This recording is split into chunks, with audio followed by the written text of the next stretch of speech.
Hello there. In today's video I'm talking about the best games I played in 2024.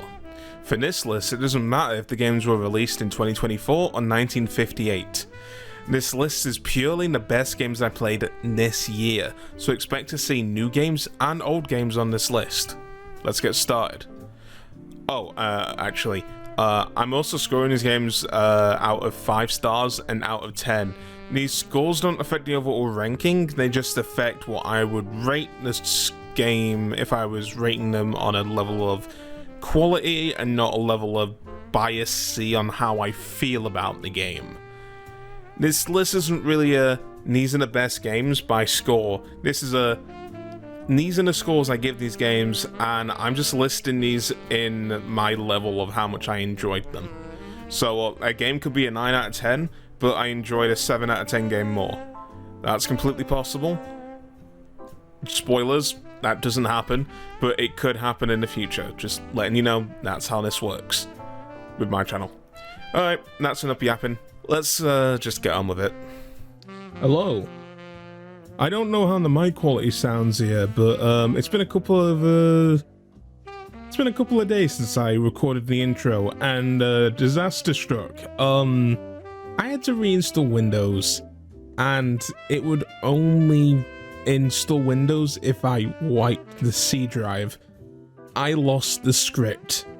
The script for this video was very long, and not only have I lost the order that the games were in, I've lost the final scores. So it's currently the 17th of September 2024, and I don't know if this video is going to be seen. So if you're seeing this, I managed to pull it all together somehow. I'm just recording this just in case, because I want to give context for why the editing in this may be a bit weird. Like I said, my computer, it bricked. I had to reinstall everything. I'm still reinstalling things. And I have to rewrite the whole script. And it was a long one. Very long. Thankfully, I recorded a few of the longest scripts. The games from the script. So those ones shouldn't be as hard to catch up. But I need to remember the order, and I need to remember every single game I played this year that was going to go in this list. So let's just get onto the video then, and I'm gonna go cry. Okay, see ya. 25.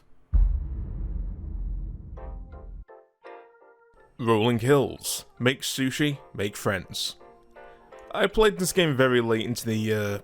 For months, the next game on this list was the first game on this list. Until obviously I played Rolling Hills, Make Sushi, Make Friends. It's a fun, simple game where you play as a sushi-making robot and befriend villagers from this quiet little mountain town.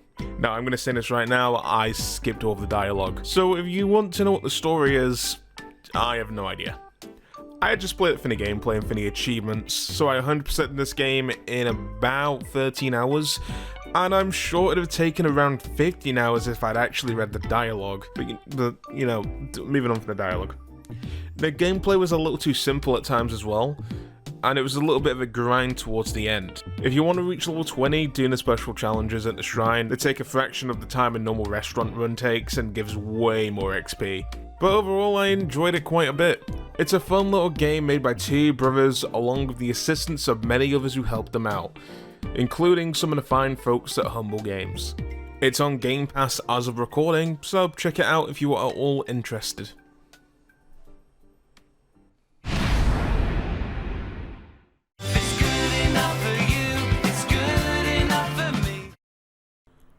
Number 24. Watch Dogs. Watch Dogs is a decent game with flaws, but I enjoyed it. Originally I played it back in 2015 when it first released, back in the days where I used Skype for my DayZ mod adventures with my friends, the days where I had a GTX 770 graphics card and an i7 4770K. Wait, I still have that CPU. Anyway, I decided to give Watch Dogs another go since I dropped it back in 2015, and since I had a Ubisoft Plus subscription. Now was the best time to try it again. To my surprise, I liked it. Aiden Pierce, a character I once described as a boring, depressed man with a generic, gruffy, solid snake voice, actually managed to grow on me quite a lot. While the game has plenty of flaws, such as horrible checkpoints that force you to listen to the same dialogue you've already heard over and over again, and weird difficulty spikes, it's actually quite fun. The whole hacking mechanic is very satisfying. I'm kind of surprised more games haven't done this. Overall, it was better than I remembered, and I actually got into the story to the point where I was invested, which is something that typically doesn't happen with Ubisoft games that I play.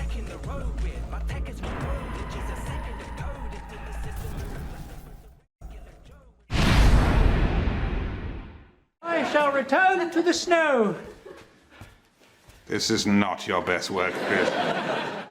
Number 23. Go-Go Jump. Go-Go Jump is a very simple little game where you have 3 things that you can do. Move left, move right, and jump. That's it. No attacks, no magical abilities, just running and jumping. It's a short and sweet game that's surprisingly difficult at times, but just overall very charming and entertaining. One of the highlights for me was a rat that goes on a 5-minute tangent. It's completely optional, unless you want 100% completion. But it was just a fun little moment where you get to hear Dexter Manning, the main developer of the game, and yes, it's the same guy who made Sanity Not Included and Phoenix Wright Bullshit Evolved. Just have fun for 5 minutes and speak absolute bollocks. So like I said, it's a short, charming game with simple yet difficult gameplay and plenty of humour to keep you invested. Also, the soundtrack is pretty damn good. Dexter, add it to Spotify, please and thank you. Final score.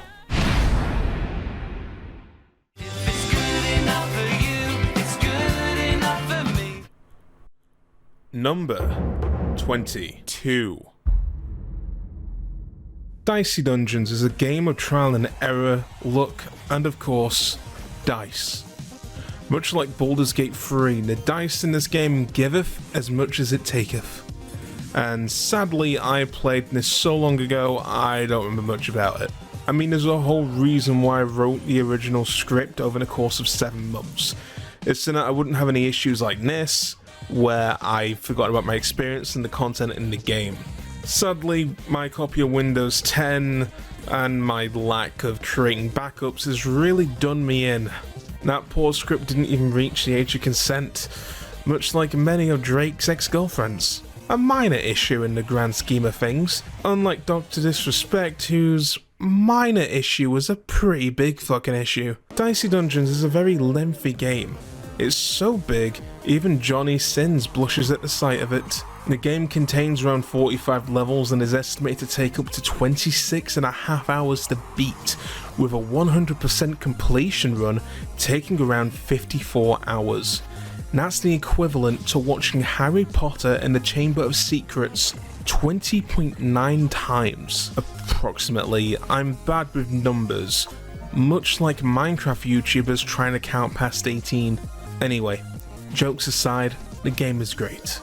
I remember enjoying it quite a bit, and while this little segment on it doesn't really go into detail about the gameplay, I will at least say that I recommend it if you like simple yet difficult, non-demanding games.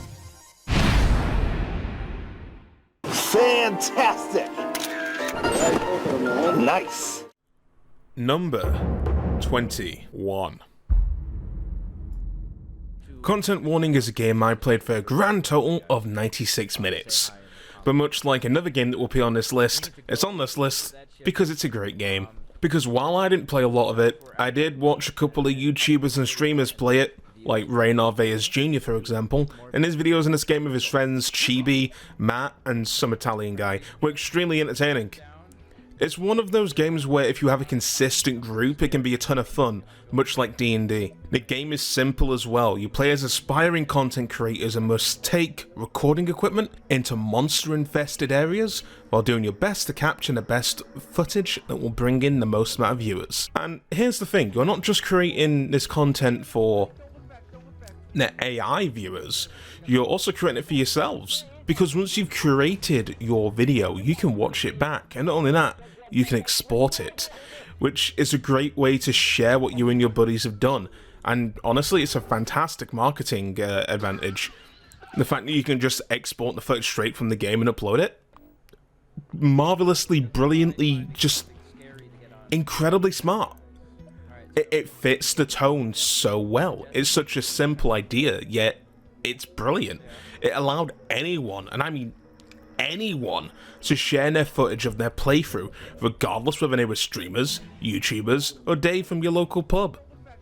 So it's a really fun little game. If you've got a group of consistent players that you can get on it, definitely give it a go.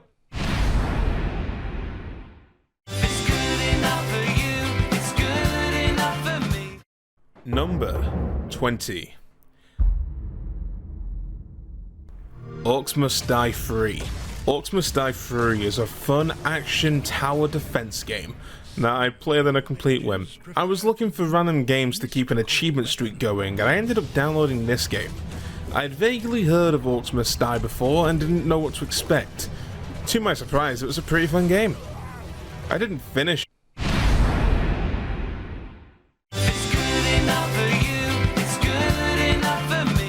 well-made tower defense game, and I understand why so many people love this series so much. It's a good casual game to throw on, which is easy enough and at times difficult enough to provide a proper challenge. That's sure to make you think and adapt in order to take full advantage of the game's mechanics. I recommend it. It's on Game Pass as of writing the script, and at the very least, is worth giving a try.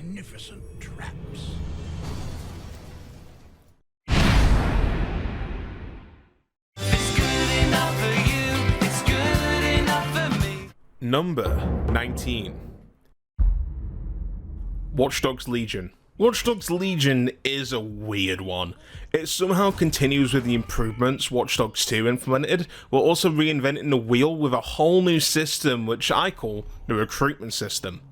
In this game, there is no Marcus, there is no Aiden Pierce, unless you buy the DLC. No, instead, you play as citizens of the United Kingdom, aka Londoners, because it's always pissing Londoners. Developers, please. There are more cities in the UK than London. Please, for the love of God, pick somewhere new.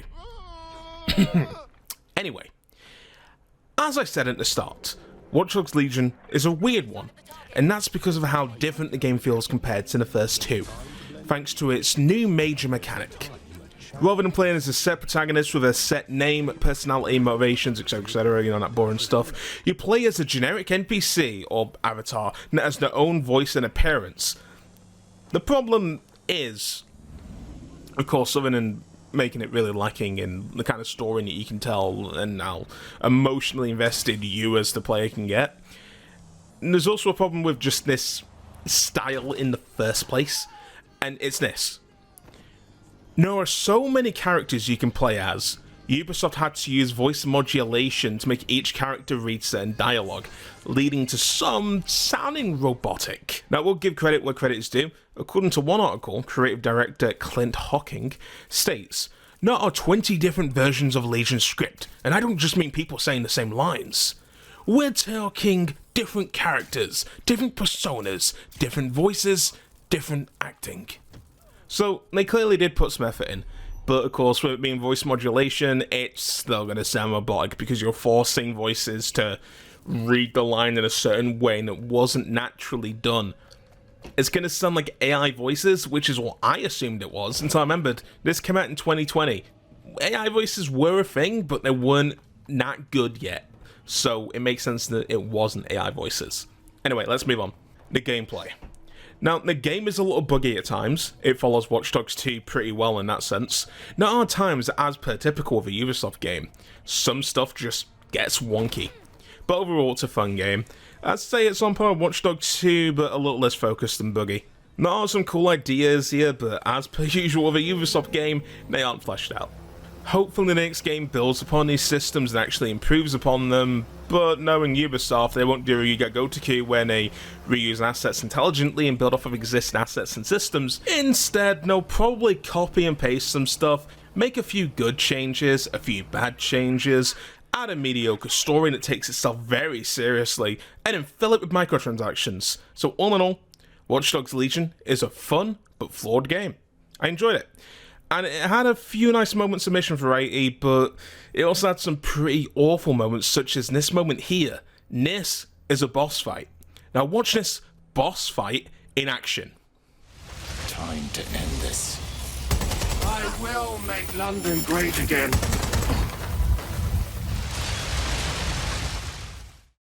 Yeah, that's the boss fight. Great work, Ubisoft. Great work.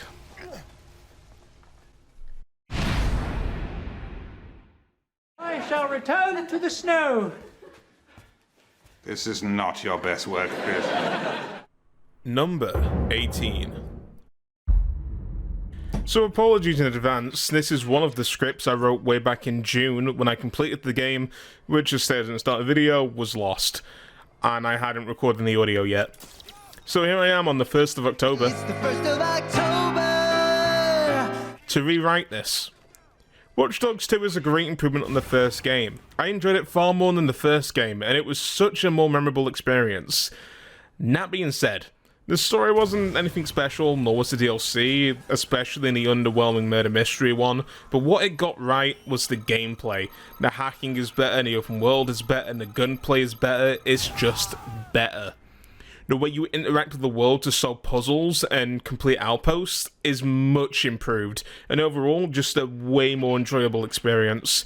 A very solid, enjoyable game. As of recording, it's on Xbox Game Pass, so give it a crack if you're all interested. Oh yeah, and I'm only missing about 5 achievements for this game, so I know I'll be jumping back into it one day, and for once with a Ubisoft game, I'm happy to do so. It's good enough for you, it's good enough for me. Number 17. Sea of Stars is a turn-based role-playing game, and it seriously surprised me. Everything about this game, from the gameplay to the characters, feels well designed and engaging. One of the biggest surprises was the removal of the traditional MP system that many games in this genre often use, and it weirdly works. The game is just, as I said, well designed. It's fun, the story is simple but keeps you invested, the characters are great and very likeable, and overall, it's just a great game. And ignore that voice break I just had. While not flawless and maybe a little long, it's well worth playing, especially for JRPG fans. Fantastic! Nice! Number 16. Final Fantasy X. Now I'll admit it now, I haven't finished this game yet. I got distracted with other games, and as of recording this one on the 1st of October 2024, I haven't gotten back to it yet. But the game, from what I have played so far, is really good. It isn't fully clicking with me, but I think what they did here is fantastic. The story so far is very interesting, the characters are very likeable, and it still feels very fresh today. Though that could be because some of the mechanics are very dated, so dated that they're new to me. So far, I'm feeling like a strong 7.5 and maybe a meek 8 out of 10, but as I said, it's a great game. It's just not fully clicking with me. I enjoy myself for the most part, but for me, something is just kind of missing that makes it hard for me to get 100% invested into. I'm enjoying it, and I think it's a great game regardless of how much chemistry this game and I share. So yeah, I might give this an updated score next year. If I make another one of these, or write it in the comments and update it if my opinion changes once I do finish this. But we'll say for now, final score with a question mark. Fantastic! Nice! Number 15.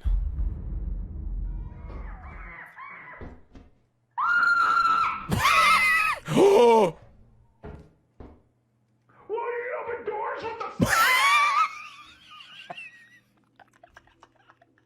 Lethal Company is another game that I haven't played of much myself, but I watched a few streamers play it, like Rain Alves Jr., Chibidoki, Axel Matt, and some Italian guy called the Nut Giver, also known as Weeb Jesus, and Futa Bruda. Huh? What's Futa? Boy, I am worn out. Oh yeah, and the script. Lethal Company is a lot like Content Warning, only scarier and funnier. I even watched NerdCube play this, and the moment where he walked onto a mine is buried into my brain as one of the funniest things I've ever fucking seen in my entire fucking life. As a game, it's also very good. There's a lot more to it than meets the surface, and it's constantly getting updates. That being said, no, I'm not going to give this game a rating. Why? Because it's in early access, and I don't want to give ratings to early access games, if I can remember to. So, no rating for this one, but if I did have to rate it, I would give it a pretty high one, probably like an 8. But I'm not rating it, because it's not finished yet, so wait until it's finished. Then I'll give it a rating. Number 14. I want to start this off by saying, fuck you, Nintendo. But great news, everyone. We finally got a good Pokemon-like game, even if Nintendo had to bitch and moan about it.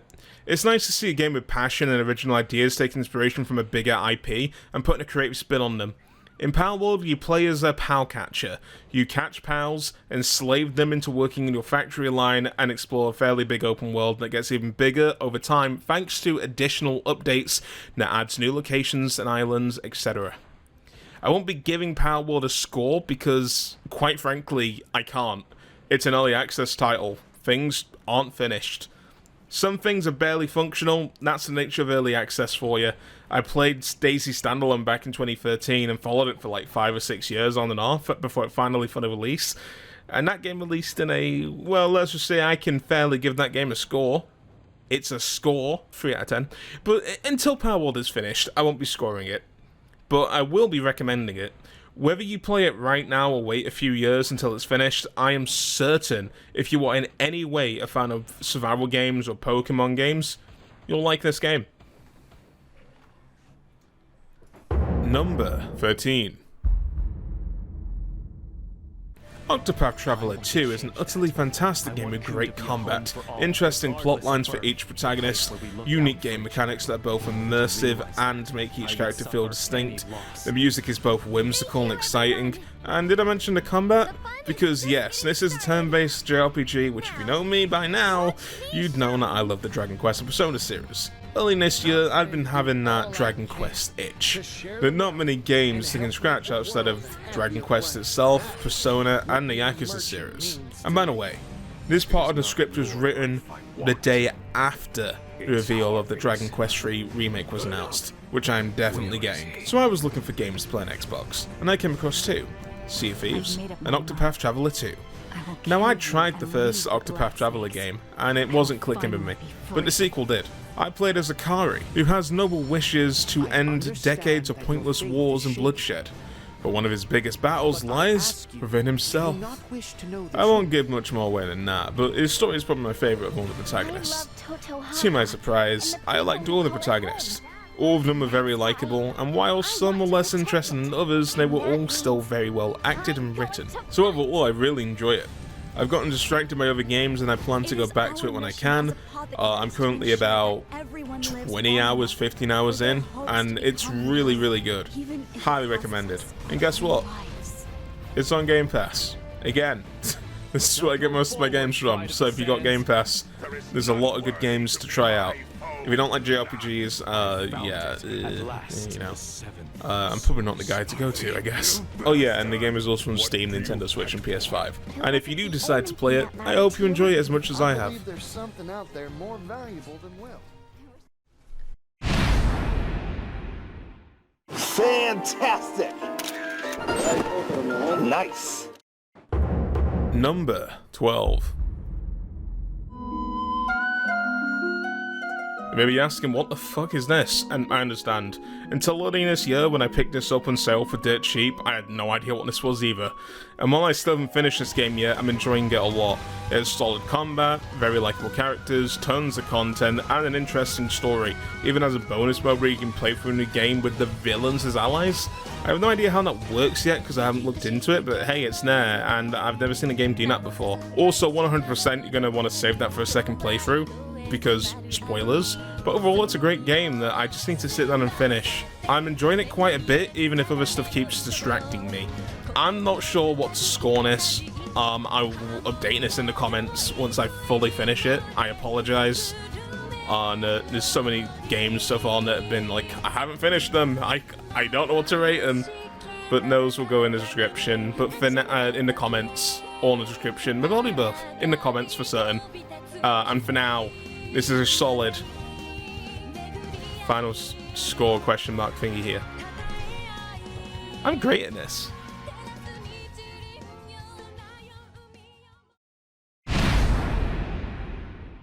Fantastic! Nice! Number 11. Kunistu-Gami, Path of the Goddess. So it's no secret that I'm not a very tactical or intelligent gamer, often choosing to flank or go head first into any challenge and rely on my ability to adapt. In this game I found myself barely scraping by at many times due to my poor choices, such as forgetting basic mechanics like toggle allies between defend and attack during boss fights, or the main gate still spawns enemies even if there are extra gates that spawn enemies that have been added to the map. But I will say at the very least I am decent at this game when I pay attention and take extra caution, though that usually doesn't happen until after I made a near game-ending mistake. That said, despite my own shortcomings as a gamer, this game is really fun. The combat is a simple hack and slash with dodging, but it's also a real-time strategy game. I think Brutal Legend would be a decent comparison, they're still quite different. The game provides a pretty good challenge, designed for you to replay a mission to the goal of completing missable side objectives, while villagers perform repairs between stages on the villages that you cleanse. I'm still ramming my way through this game bit by bit, but I think it's easily one of the best games I've played this year, despite the fact that I think I'm only about 30% of the way through it. Fantastic! Nice! Number 10.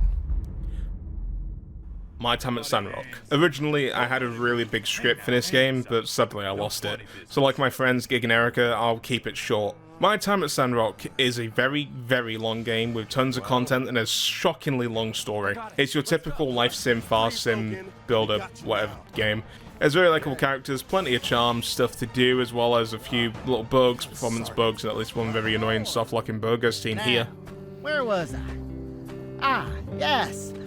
Now, where you get off going around asking for handouts? Good, honest, hard-working people like yours truly are out in the fields breaking their It also backs, has a very basic sweating combat their system that's behinds off. clearly made for casual, non-action focused players, and it's simple enough to be boring, but fun enough to be where it's passable.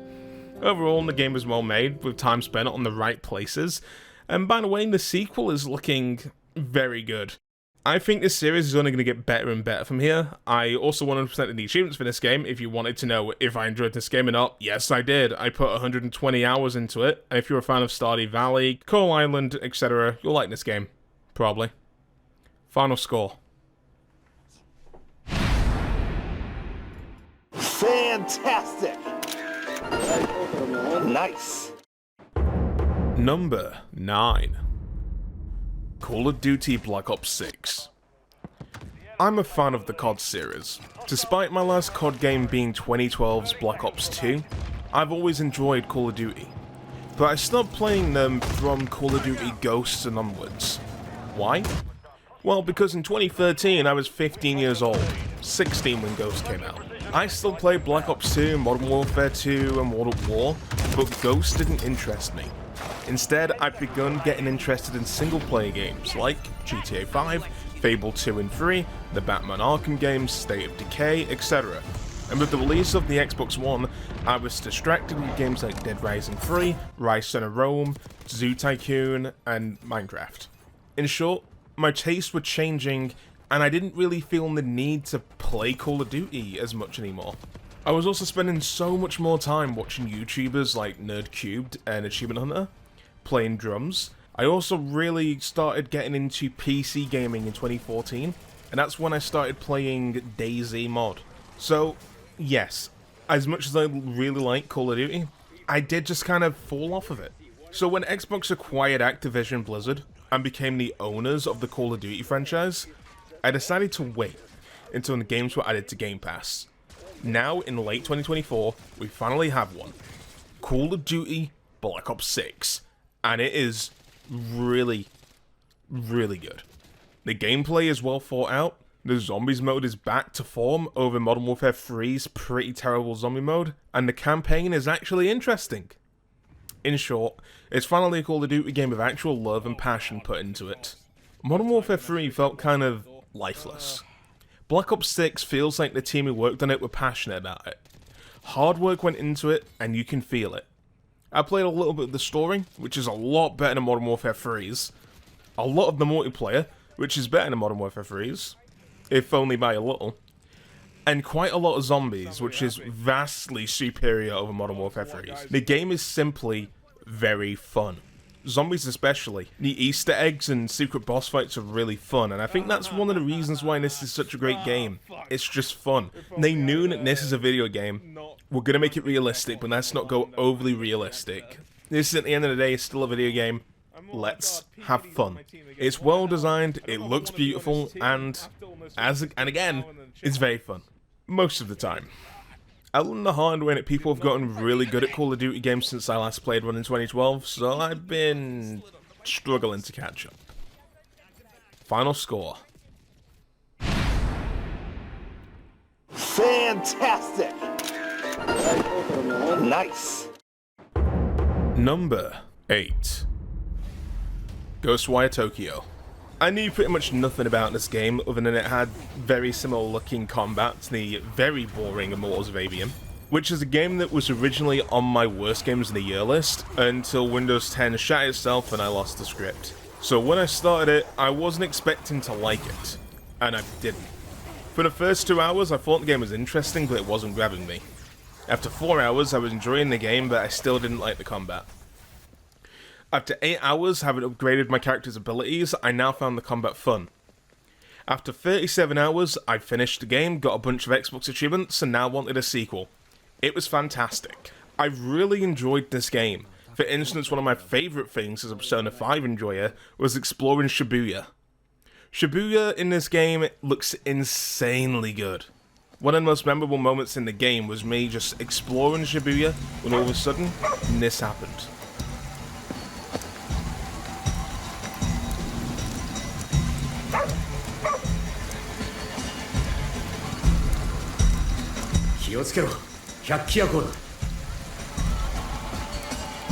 The game just has this atmosphere, which isn't surprising seeing as these are the same devs who made The Evil Within. And while this game lacked many of the horror aspects that The Evil Within is known for, one quest in particular fucked me up. In one mission, you have to explore a haunted middle school. The last thing I was expecting was a weeping angel type enemy in the form of a very creepy mannequin. This mannequin scared the ever-living fuck out of me. I never want to play this mission again, simply because I'm a quivering pussy, but also because the weeping angels scare the fuck out of me. So overall, Ghostwire Tokyo is a very good game with only a few flaws, such as performance issues on Xbox Series X. I advise using performance high frame rate mode, even if you're only using a 60Hz monitor, just use the VSync version to minimize screen tearing. Boring early combat, and a personal pet peeve, I didn't like how little Akito, the main character, was explored. I feel like he could have used a bit more exploring, some basic information like the music he liked, what kind of job he had, etc. Just things like this to flesh him out, make him more interesting, because as the game is, he's a good character but an unexplored one. So overall, I really liked it, and if you decide to pass up on it because you didn't like the look of the combat, I still advise you give it a shot. The combat is why I originally didn't try it out, and I really enjoyed this game, and now I hope we get a sequel. Here's the final score. Fantastic. Nice. Number 7. Dead Rising Deluxe Remaster. I have a full series on this, you can go and watch it right now, and the game is honestly so much better than I was expecting. I played a ton of the OG Dead Rising, and so when I first saw the announcement of the Dead Rising Deluxe Remaster, I was excited. Not just because I was hoping for it to happen, but also because I love the Dead Rising games. Not Dead Rising 4 no, that game is straight up terrible. If I had to rate DR4 now, I'd give it a 3 out of 10. That said, when I heard the music that they used in the trailer, it was an instant red flag. It was too comical for the tone of the original Dead Rising, and then Frank's new voice rang out, and I was just not into it. I even made a video about my concerns. Luckily, the game is fantastic. It's not flawless. It's still got some of that 2006 jank, and it's added some new bugs and performance issues, especially, and some instability issues. As I and others have had some issues with crashes. So what I would say is wait for a few patches and then buy it. I've 100% in the achievements, which is what I didn't do for the original, mainly because the Survivor AI just was awful. And the 14-hour no-break timer for Infinity Mode was a really big deal breaker. But I can safely say it's a really fun remaster. It's really fun. It keeps the spirit of Dead Rising mode changing some things unnecessarily. And it also adds a lot of good stuff in, like replacing that damn ledge with a staircase to an event in order to get to an event. And I can safely say that it's not just a good game, it's a great remaster. Heavily recommend it, especially if you played Dead Rising before. Final score. Fantastic. Nice. Number 6. Apollo Justice Ace Apollo Trilogy. I loved the Phoenix Wright Ace Attorney trilogy, so when this got announced, I was excited, and I'm glad to say it's great. I don't love everything, but I felt the same way about the Ace Attorney trilogy. It's another great trilogy from the Ace Attorney series, where this time you play as Ace Apollo, a rookie defense attorney who works with Phoenix Wright, and later Athena Sykes. It was a good old visual novel that'll run on any system, pretty much, that's filled with plenty of humour, twists, turns, murderers, scoundrels, and people talking about Trucy's magical panties. It's a Japanese game, of course it mentions panties. Final score. Fantastic. Nice. Number 5. Trails of Cold Steel 2. Sadly, I don't think I'll finish this one in time for this video, because I lost my 30-hour save when Windows 10 corrupted. What about your cloud save? Well, I only buy games when I can afford them. So sometimes I like to have a trial period before I buy them. It's what I did with Days Gone after all, where I acquired a copy, played it, loved it, then bought it later. And I fully plan on buying Cold Steel 1 and 2 when I can. I'm currently saving up for PC parts, so I will probably buy these games in January. Regardless, I was really enjoying it. It's very different from Cold Steel 1 due to the story, and I'm cool with it. I like how the plot develops, I like the combat additions, the bonus mini-dungeons that are scattered around. My current rating may be different from what it will be when I finish it, so for updates on the rating, as I said before, look in the comments, and I'll put the updated score. But for now, Cold Steel 2 is a solid... Fantastic. Nice. Number 4. Legend of Heroes Trails of Cold Steel. Trails of Cold Steel surprised me. It's a very dated game, yet it feels really good to play. It's a little on the slower side when it comes to pacing, but I actually loved that about it. I loved that it took its time to flesh out the characters to make the story and lore digestible, because there's a lot going on in this game, and it can be really tricky to keep up with on the twists and turns, or the reveals and revelations. This is a game that absolutely scratches that turn-based itch I've been having. More specifically, the Persona and Dragon Quest itch. Because in this JRPG, yeah, another one, you play as Rin Swarza, a swordsman teenager who enters Thor's military academy. Here you're sorted into the brand new class, Class 7, where you attend normal classes, conduct a series of quests during field trips known as field studies, and attempt to solve the mystery of the old schoolhouse, which serves as this game's mementos. The game is pretty similar to Persona, yet feels distinctly unique. As I write in the section of the script, I have not finished yet. The script is outdated, I have actually finished this game now. I really should have rewritten the script. Yeah, I finished the game, I loved it. It took me about 70 some hours, loved it to pieces, I'm already playing the second one, and I plan on playing through all 4 of them. I love it, I think you should play it, and you can tell that this is the only bit that isn't scripted, can't you? I tell you, Reggie's wife could learn a thing or two. Number 3. Is Persona 3. What really needs to be said? It's a big upgrade from the original PS2 release, and while it is missing the female MC from Persona 3 Portable, it's still a massive upgrade in terms of gameplay and cinematics. If you enjoyed Persona 4 and 5, you'll enjoy Persona 3 Reload. I'd be shocked if you didn't. Short and sweet, just like my I tell you, Reggie's wife could learn a thing or two. Number 2. Dragon's Dogma 2. Dragon's Dogma 2 is a game I adore, and yet it manages to achieve a particular feat. It delivers both mind-blowing, incredible gameplay, and disappointingly underdeveloped elements. Let me explain what I mean. The gameplay, in-fucking-credible. I love it. It's insanely good. However, when it comes to the story, well, where is it? Seriously no, where is it? Because there's clearly a story in here, but it just feels kind of forced in. The story isn't there to fit a simple purpose.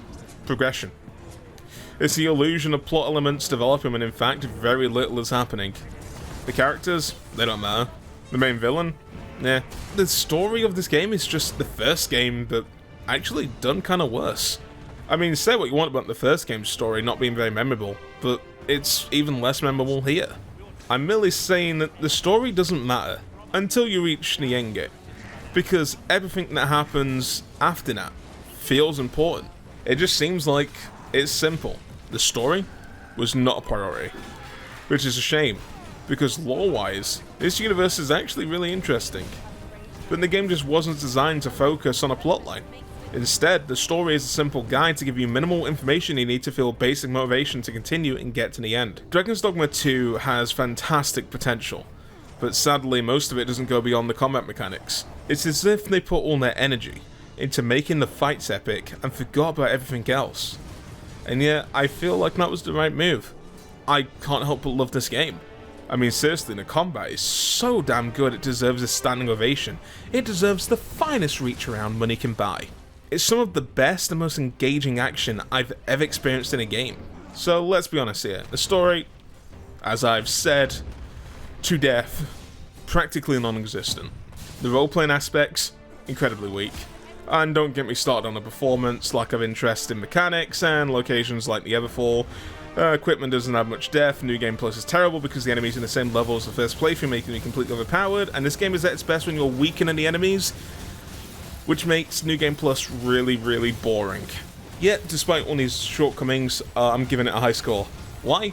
Well, because not only can these be fixed with simple patches and additional content releases, which, you know, shouldn't be necessary, but I'm not too fussed, because the core experience of my first playthrough was not good. When you just focus on the combat and the exploration of the open world, this game is incredibly good. To the point where I don't care that the story is bad. I don't care that certain parts of it are underdeveloped.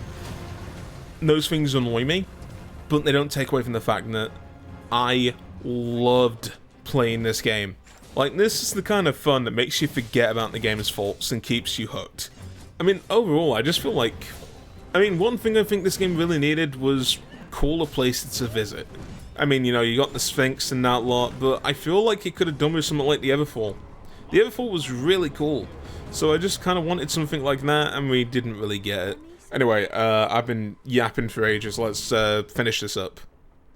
So in conclusion, Dragon's Dogma 2 is a game of contradictions. It's a mix of greatness and disappointments.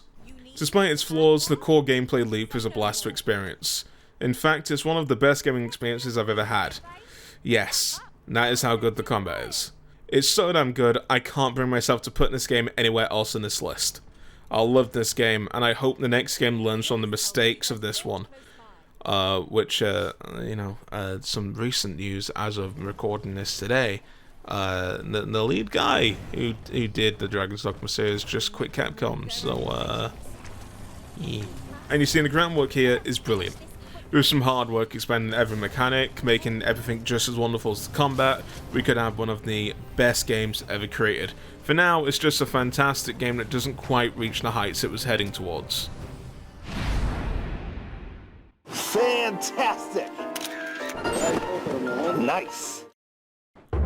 Number 1. Like a Dragon Infinite Wealth. Anyone who knows me knew this was coming. Like a Dragon Infinite Wealth is an insanely good video game. It's near perfection and its flaws are so minor, I don't care about them. I loved this game from start to finish. It was fun all the way through. The story has some weak aspects, but overall, it worked for me.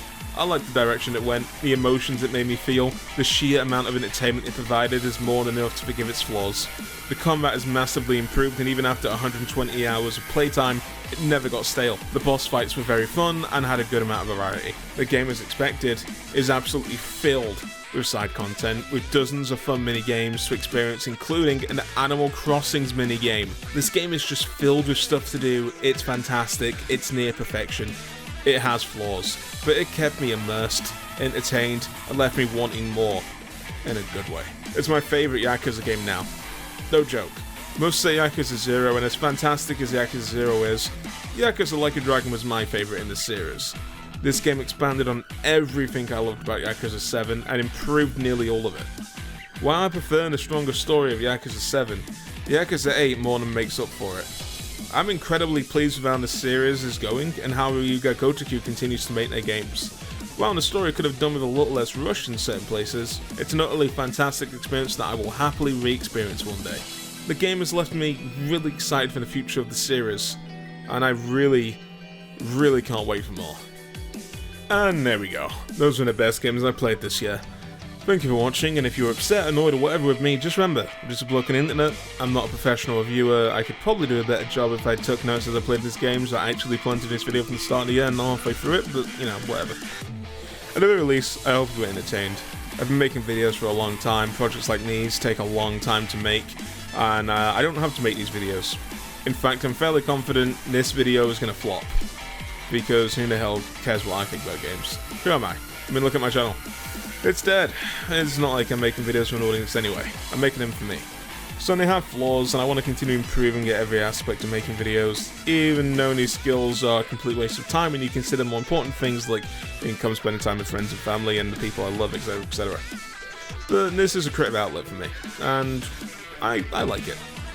So while I may not be the most professional, entertaining, thought-provoking, or whatever bloke in the world, I'm at least passionate about this, and I genuinely love doing it, even though the burnout can be pretty horrible. Anyway, thank you for listening, watching, or whatever you're doing while you listen to this.